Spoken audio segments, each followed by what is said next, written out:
दोस्तों नमस्कार। मरने के बाद का कर्म कांड कितना सही होता है या कितना गलत, इसके बारे में जो है एक सामान्य जानकारी, जैसे कहते हैं कि कोई जब कार्य कर रहा होगा या किसी की वृद्धि हो रही होगी, जब कोई पौधा में पानी डालेंगे और पौधा बढ़ रहा है, इसका मतलब उसमें शक्ति है, वो कार्य कर रहा है।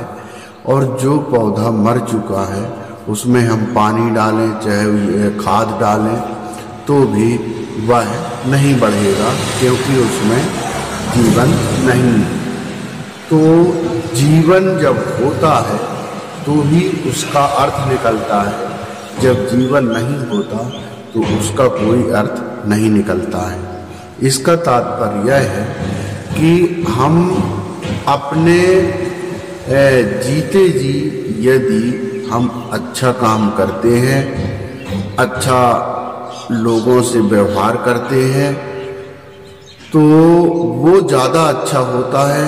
या फिर कई लोग क्या करते हैं कि बहुत धन जुटाते हैं, बड़े महल अटारी बनाते हैं, संपत्तियां बनाते हैं, लोगों को लूटते हैं, लोगों के साथ गलत व्यवहार करते हैं, मारकूट करते हैं, बहुत से तरीका अपना करके, और लोग अपने सुख सुविधाओं को अपनाते हैं।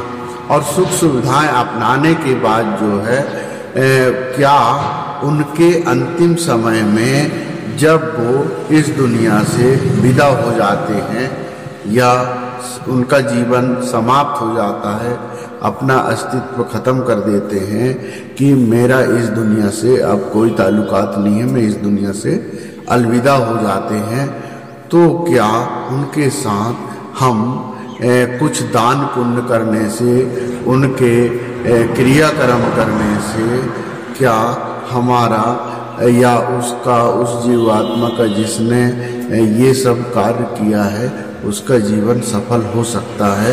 तो इस विषय को बहुत से लोग नहीं मानेंगे और बहुत से मानेंगे, क्योंकि शास्त्र में लिखा है कि मरने के बाद यदि इसके अच्छे से कर्म कांड कर दिया जाए तो ये स्वर्ग चला जाएगा। आत्मा तो पहले निकल चुकी होगी, तो वो स्वर्ग जाएगा कैसे? हम 100 घंटे गाली दिए और 1 मिनट राम का नाम लिए तो उसका 100 घंटे का परिणाम तो मिलेगा 100 घंटे का, लेकिन 1 मिनट जो राम का नाम लिए हैं तो वो 1 मिनट का फल मिलेगा। अब ऐसा नहीं है कि मर गया और उसके कर्मकांड अच्छे से कर दिए तो वो स्वर्ग लोक को चला जाए। हम इसका सत्य जो मैं बता रहा हूँ आपको कि हम अपने जीते जी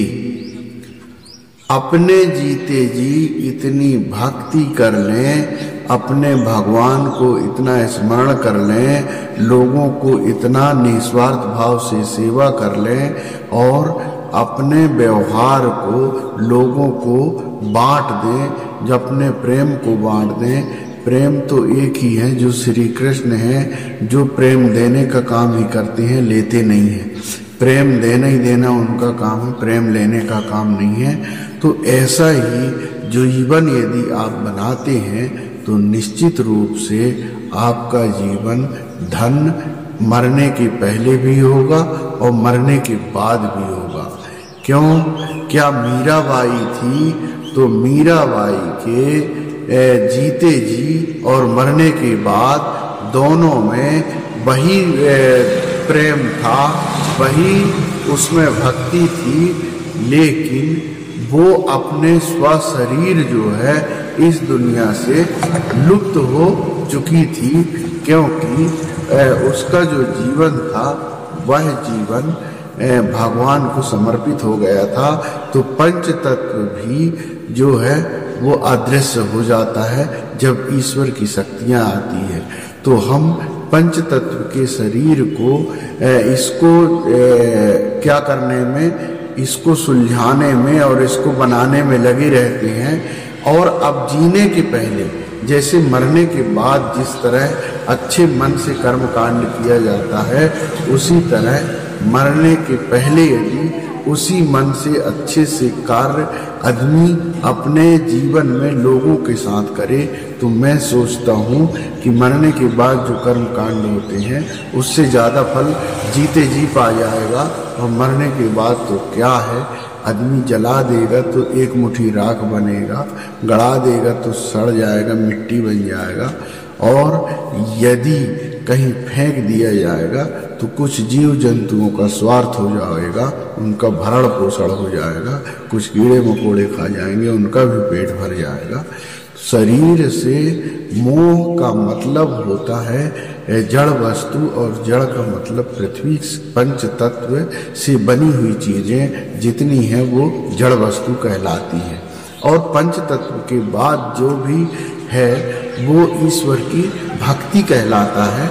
आत्मा जो है पंच तत्व से अलग होती है, आत्मा का संबंध पंच तत्व से नहीं होता है, वो उसमें मिल करके और जीव बनता है और क्रिया करता है।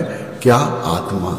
तो हम जो है अपने जीते जी ऐसा काम करें कि हमको बहुत से लोग पूरा जिंदगी खपा देते हैं कि ऐसा होगा फिर ऐसा होगा। हमारे जो पूर्वज थे उनको उनके जाने के बाद कभी ऐसा हुआ है कि वो स्वर्ग पहुँचे कि नरक पहुँचे कि कहाँ गए, इसका कोई पता नहीं है, न कोई लगा सकता है।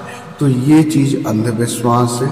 लेकिन प्रत्यक्ष में जो है, क्या अभी तक कोई देखा है, कर्मकांड देखा है? हाँ, भगीरथ ने वो गंगा जी किनारे जिनके उनके वो जो पैतृक लोग खत्म हुए थे और तरे नहीं थे, तो गंगा जी जो है वहाँ पहुँच करके उनको तार दी थी, भगीरथ जब स्वर्ग से गंगा आई है। तो ये एक कभी हुआ है, लेकिन सबके साथ ऐसा नहीं होता। और इसलिए हुआ है क्योंकि भगीरथ ने हजारों वर्ष क्या की? तपस्या की। तो तपस्या का परिणाम ये हुआ कि उसके पूर्वज तरे। लेकिन क्या हमने कोई कि हमारे पूर्वज यदि तर गए हैं या कुछ गलत कर्म किए, अच्छे किए, जो भी किए, क्या हमने कभी उनके लिए तपस्या की, उनके लिए आराधना किए, उनके लिए हमने भक्ति की? क्या उनके लिए जो भी हम कराते हैं तो उनको प्राप्त हुआ है? जब तक कि आपको प्रत्यक्ष रूप से न दिखे उनको कैसे पहुंचेगा? यदि गंगा जी नहीं आती तो गंगा जी तो भगीरथ के सामने आई थी, जो प्रत्यक्ष हुआ था कि गंगा जी आई है। और गंगा जी के आने के बाद जो है वो जो उनके पूर्वज जो नहीं तरे थे वो गंगा जी के जल के स्पर्श से तर गए और स्वर्ग चले गए। यह ईश्वर के सामने की बात है, ना कि आपके हमारे सामने की बात है। एक दूसरी बात क्या है, अंश जो होता है, अंश अलग अलग होते हैं। अंश विभिन्नांश और स्वांश। जैसे शंकर जी है तो शंकर जी के स्वांश कौन हुए? हनुमान जी हुए। लेकिन सूर्यदेव के शनिदेव स्वांश हुए, यमुना मैया स्वांश हुए। लेकिन हम लोग स्वांश में नहीं आते हैं, हम लोग विभिन्न अंश में आते हैं। यही सच्चाई है। तो हमको सच्चाई के साथ जीना चाहिए। और सच्चाई यही है कि जब हम स्वयं कुछ कर लें तो ही हम दूसरे का उद्धार कर सकते हैं। व्यक्ति जब खुद मजबूत बनेगा तो ही दूसरे को मजबूत बना सकता है। और हम अपने तरने और ना तरने। दूसरा एक और अच्छी चीज बता देता हूँ आपको मैं, क्या जन्म होता है उस समय मरने के बाद के कर्म कांड और जन्म के कर्म कांड, ये दोनों विभिन्न कैसे हैं? जीव तो वही है ना, जो जन्म लिया था वो वही है, लेकिन मरने के बाद हम बड़े हो जाते हैं और अपने पूरा जीवन उसी में खपा देते हैं कि हम मरेंगे तो हमारे बच्चे हमारे साथ ऐसा करेंगे। ये सब मिथ्या है। और ये कहते हैं माला फेरत जो गया, गया न मन का फेर, कर का मन का डारी दे, मन का फेर। ये दुनिया, ये संसार जो है मन का फेर है। और यदि आप मन को जितना शुद्ध करेंगे वैसे आपके दरवाजे खुलते जाएंगे और संसार को आप उतने अच्छे से, उतने सत्यता से और उतनी शक्ति से आप देख सकते हैं। यह आप में क्षमता कब होगी? जब आप उतना अपने आप को उस स्तर का बनाते चले जाएंगे। तो मेरा कहना ये है कि हम खुद को कितना अच्छा बना पाते हैं यह हमारे ऊपर है। और यदि हम अच्छा बनाते हैं तो जन्म और मृत्यु में कोई अंतर नहीं है। जैसे जन्म हुआ है वैसे मृत्यु होती है। तो जन्म और मृत्यु एक समान है। और ये क्रिया हजार, जब से पृथ्वी में जीव की उत्पत्ति हुई है, जब से जीवों का निवास हुआ है, तब से ये चराचर चला आ रहा है और निरंतर चलाता रहेगा। तो सत्य यही है कि हम खुद को परख लें, इसके बाद ही हम आगे सोचें। यदि हम कुछ ना सोचेंगे और आगे के बारे में सोचेंगे तो जन्म के प्रति सोचिए। जब जन्म के संस्कार सही होंगे तो मृत्यु के संस्कार अपने आप ही पूर्ण हो सकते हैं। दोस्तों नमस्ते।